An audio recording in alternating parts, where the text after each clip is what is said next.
Outlet पर होगा आपके सारे फिजिक्स के इंस्टीट्यूट मैथ्स और उसका सफाया। बस अपने फोन से क्वेश्चन की फोटो खींचो, क्रॉप करो और तुरंत वीडियो सोल्यूशन पाओ। डाउनलोड कीजिए डाउटनेट ऐप अभी या फिर व्हाट्सएप कीजिए अपने डाउट्स 8 400 400 400 पर।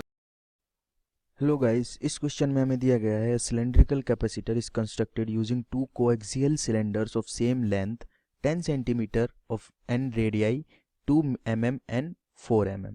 Calculate the capacitance. ठीक है, पहले पार्ट में देखो क्या हो रहा है कि एक सिलेंड्रिकल कैपेसिटर है। मान लो कोई सिलेंड्रिकल कैपेसिटर है, उसमें आपको क्या बोला गया है कि इस सिलेंड्रिकल कैपेसिटर में दो कोएक्सियली सिलेंडर्स को रखा गया है।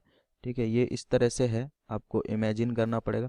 पहला सिलेंडर ये है, ठीक है, बाहर वाला दो कोएक्सियल सिलेंडर है।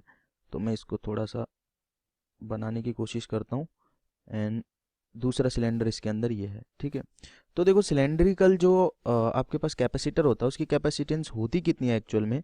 सी की वैल्यू होती है 2 एप्सिलॉन नॉट एल। एल क्या होती है, सिलेंडर की length divided by L N R2 upon R1। ठीक है, ये होती है। ओके, अब देखो आपको बोला गया कैलकुलेट द कैपेसिटेंस। तो देखो यहाँ से वैल्यू रखेंगे। R2 क्या होगा, देखो यहाँ से मैं बता देता हूँ। बड़े वाले की जो ये होगा R2 होगा, और छोटे वाले की रेडियस होगी R1। ओके, तो 2 इंटू 8.85 इंटू 10⁻⁻12 इंटू लेंथ कितनी है 10 सेंटीमीटर, तो लिखेंगे 10 into 10⁻⁻2 metre divided by L N of 4 mm by 2 mm, यानी कि यहाँ से आ जाएगा, इसको हटा के लिख सकते हैं एल एन 2। ठीक है, ये आ गया।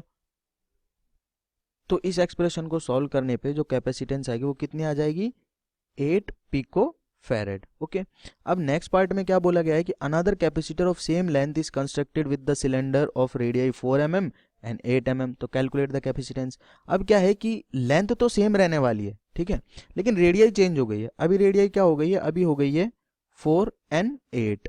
ठीक है, 4 and 8 हो गई, तो भी कोई फर्क नहीं पड़ेगा क्योंकि हमें रेडियाई से मतलब नहीं है, हमें रेडियाई के रेशो से मतलब है।